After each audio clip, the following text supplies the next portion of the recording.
Selamat pagi dan salam sejahtera untuk kita semua, Bapak-bapak dan Ibu-ibu dan dewan juri yang saya hormati.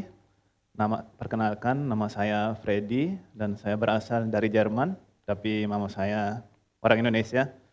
Jadi ya, saya sudah punya banyak pengalaman di Indonesia sih, tapi saya besar di Jerman dan karena saya berketurunan Indonesia, saya tetap masih peduli akan negeri asal ibu saya. Jadi motivasi saya untuk ikut lomba ini adalah karena saya ingin meningkatkan kesadaran tentang salah satu tema, salah satu tantangan, yaitu pola makan sehat seperti Mas Jack sudah bahas tadi.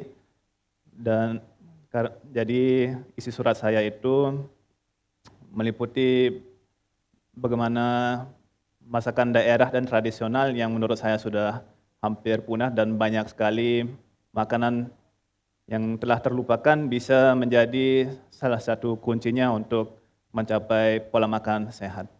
Segera akan saya bacakan surat saya. Kepada yang terhormat Bapak Menteri Pendidikan Kebudayaan Riset dan Teknologi Nadiem Anwar Makarim di Jakarta. Bapak Menteri yang terhormat, sebelumnya saya mohon maaf bila surat ini mengganggu kesibukan Bapak, tetapi sebagai orang berdarah Indonesia, saya peduli akan negeri asal ibu saya dan masa depan bangsa Indonesia.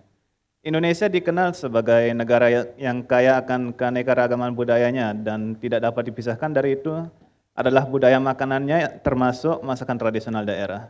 Akan tetapi, jika saya melihat makanan dan kudapan sehari-hari yang dikonsumsi oleh masyarakat Indonesia dewasa ini, saya merasa bahwa banyak makan tradisional sudah hampir punah dan pola konsumsi orang Indonesia sudah diseragamkan.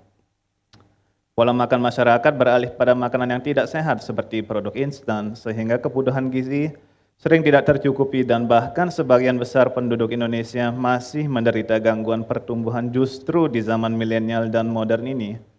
Oleh sebab itu, saya ingin membahas pola makan sehat dan bagaimana makanan leluhur kita dapat menjadi kunci untuk tercapainya di surat ini.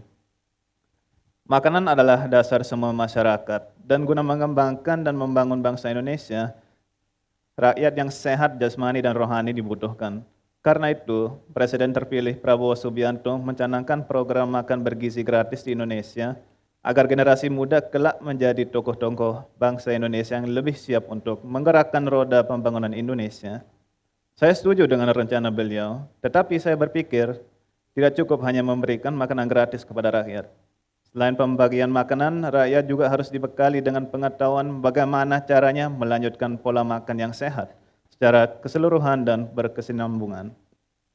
Mungkin tidak banyak orang Indonesia tahu, tetapi Presiden Soekarno mewariskan kepada kita buku masak yang berjudul Mustika Rasa dengan resep-resep yang beliau kumpulkan dari seluruh wilayah Nusantara. Sebab beliau tahu bagaimana pentingnya makanan bagi masyarakat Indonesia, beliau mengusahakan agar makanan tradisional yang diwariskan turun-temurun oleh leluhur kita tidak akan terlupakan. Maka dari itu, saya mengusulkan agar sistem pendidikan Indonesia mengajari murid-murid pola makan yang sehat dan bagaimana menerapkannya dengan masakan daerah yang tradisional. Pada zaman dahulu, anak-anak diajar konsep makanan 4 sehat, 5 sempurna. Dan ini kemudian diganti dengan pedoman gizi seimbang yang telah disetujui oleh para ahli gizi. Meskipun demikian, sampai sekarang masih banyak orang Indonesia tidak mendapat asupan gizi yang mencukupi, sementara pada waktu yang bersamaan ada banyak orang yang mengalami obesitas dan menderita penyakit-penyakit yang berkaitan dengan pola makan tidak sehat.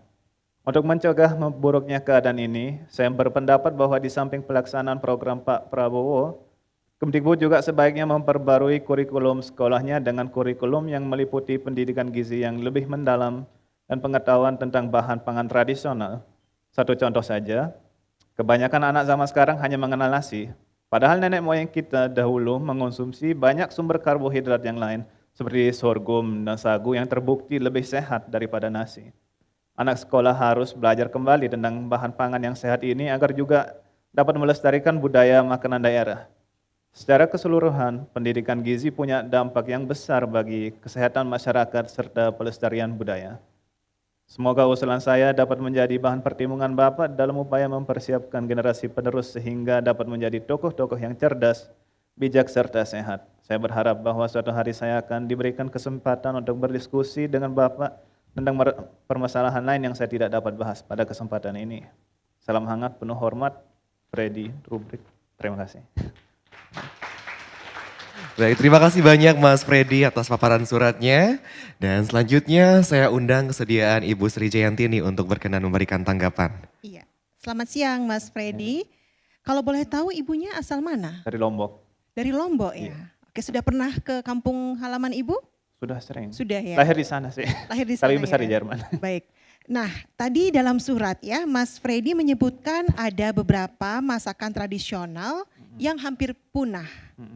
Mungkin boleh disebutkan contohnya kira-kira apa? Seperti begini, setahu saya dulu zaman Pak Harto di bagian Indonesia Timur itu orang mulai menanam padi. Tapi sebenarnya kan sebelumnya orang-orang sana makan ya sagu dan sorghum misalnya. Jadi kan sekarang ini saya baca bahwa banyak anak di sana itu makan nasi dan lauknya mie instan, mie goreng. Jadi anak itu sudah tidak kenal ini makanan tradisional mereka. Saya pikir itulah salah satu contoh ya. contohnya. Ya. Juga menarik sekali Mas Freddy menyebut di sini ada buku ya. Mustika Rasa. Iya. Sudah pernah melihat langsung buku ini atau hanya Secara online saja. secara online saja? Itu juga baru ada covernya Iya. gitu ya. Tapi sudah lihat isinya?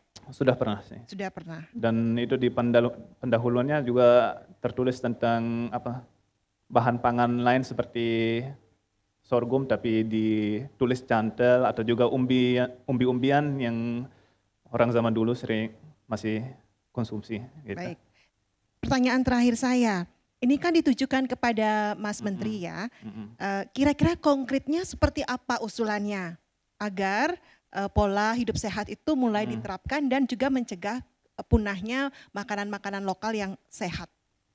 Ya, sebenarnya ini kan mungkin tidak cukup Kementerian Budaya aja yang melakukan program ini, tapi mungkin harus kerjasama juga dengan kementerian yang lain. Tapi saya pikir memang ya mungkin seperti Mas Jack tadi sudah memberitahu, anak-anak harus belajar masak resep masakan yang sehat.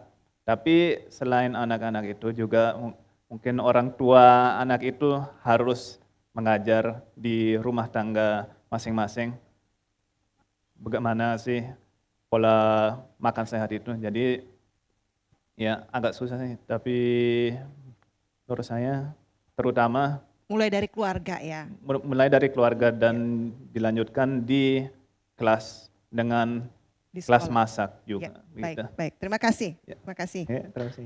Terima kasih banyak Ibu Sri Jayantini atas tanggapannya. Dan untuk Mas Freddy, saya silakan untuk kembali ke tempat.